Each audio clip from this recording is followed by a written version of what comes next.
of the law. Binigay ko sa kanila ang lahat ng leeway. Kaya lang, things has to end. Everything, all the leeway was given to him. Para lang magawa ang ultimate objective, which is to just make him ride the plane. Yun lang. Yun lang ang trabaho. Wala nang iba. Sir, so you mentioned make him ride the plane. So yun ang objective na pinasa sa'yo. Kasi may video din, sir, na sinasabi mo, that's beyond my pay grade. So hindi mo talaga alam ang ruta kung saan dadalhin. Basta ang kailangan lang pasakay siya sa plane. Tama? Alam mo, I have glimpses. Alam ko lilipad ng aeroplano, pero kung ano ang inuto sa piloto, malalaman ko ba yun? Diba?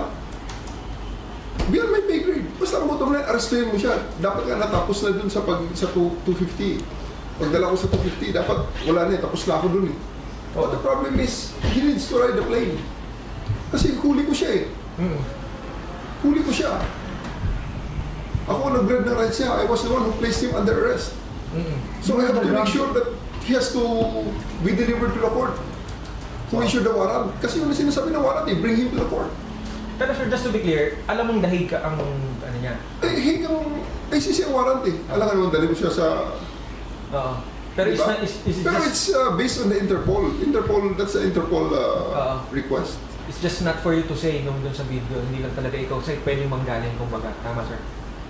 Kasi tinatanong ka nila, sir. Pero sinabi ko sa kanya, eventually, di ba, nung final namin, hindi nila inilalabas yun. Mr. President, I regret to inform you that a decision has been made that you will be brought to the Hague, to the ICC who issued the warrant.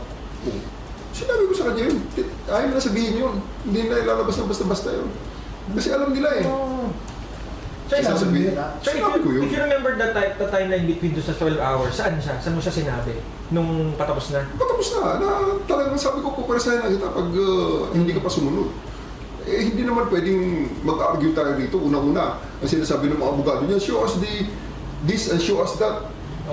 Sinasabi ko sa kanila, sir, mga abogado kayo, hindi ako judge dito. At walang judge dito. Gusto niyo show this, show that. Eh di, punta tayo sa korte para ibigay sa inyo ng prosecutor yung mga hinihingi nyo, madepensahan nyo, madesisyonan ng juez. Ano to, tatapusin natin ang kaso dito sa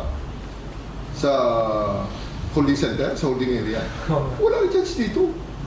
That's just pure pamimiloso na yun. Kasi kung ganun ang lahat, di pagdating ng panahon naman na may ibang Pilipino naman ang mahuli, eh kahit na ako, di pwede ko rin invoke yun. Pakita mo nga nito, pakita mo ganun. Wala namang judge habang hinihingi ko sa iyo.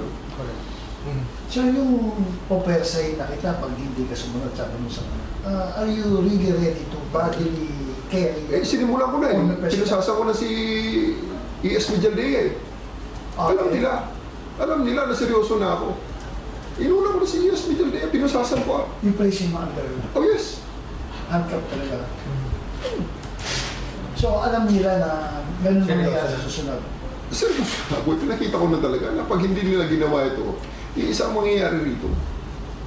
Sasakay po ang presidente sa aeroplano, kahit sino pa ang umarap. Ilang minuto na naka-handcuff si Mijaldea? Madali lang naman yun. Nakita ko naman kasi, medyo physically, restrained naman siya sa loob ng bus. So, handcuff ko sa kanya, in fairness, hindi niya kaya nilagay ang kamay niya sa likod, kaya hinandcuff ko siya sa harap. Sa harap pa. Sir, addressing din the elephant in the room, no? Dun sa probably, syempre, after this one. Are you taking parang, sabihin na siyempre, presidente natin si BBM, but may direct orders pa from you. I haven't talked to the president. Wala akong linya sa presidente natin. I haven't talked to him on this matter. Wala akong linya parang. And I don't think that the president will, it's proper the president to talk to me dahil unless na gusto niya, pero ako, wala sa protocol yun, hindi ko... Maraming dadaanan, sir. hindi na sa ganun, hindi ako ganun ka-feelingero. But, sir, ikaw ang ground commander, di ba? Yes. Villamor. Ang nag-designate sa'yo, si Chief. Yes.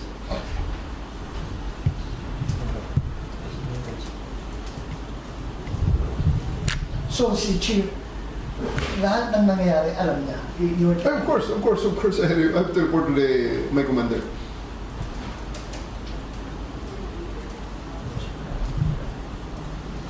Okay na ako, kuya.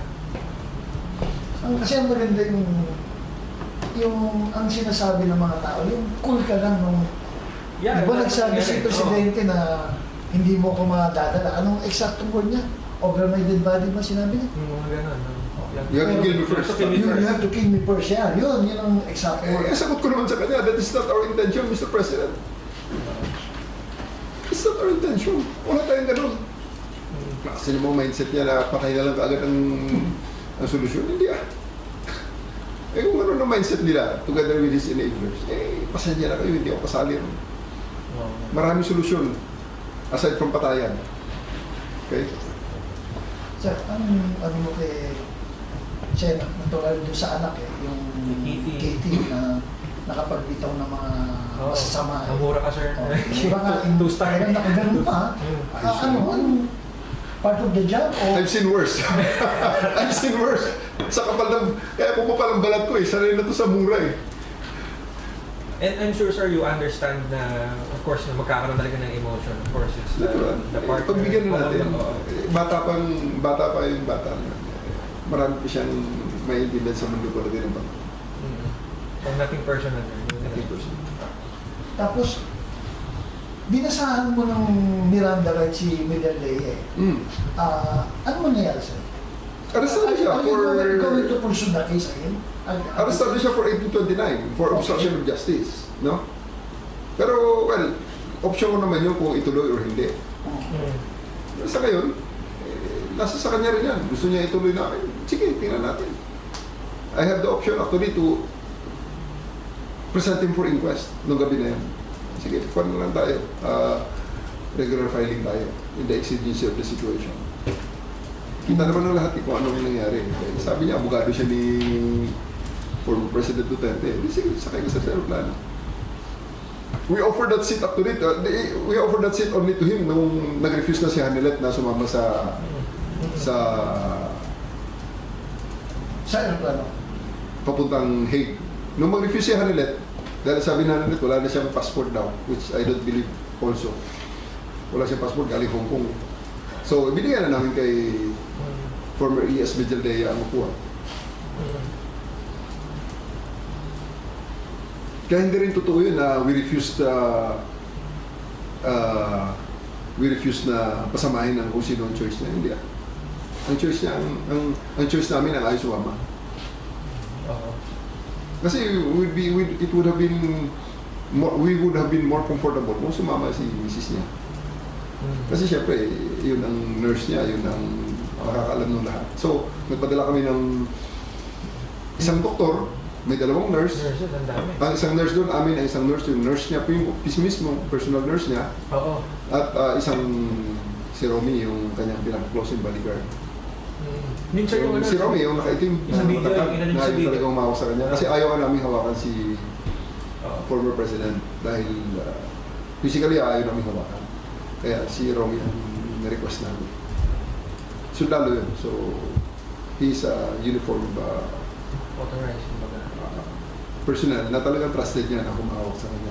Kung siya bumagsak and everything. So, pinasama namin. So, may isang slot na natira. It's either ang first choice namin doon, si Hanilet.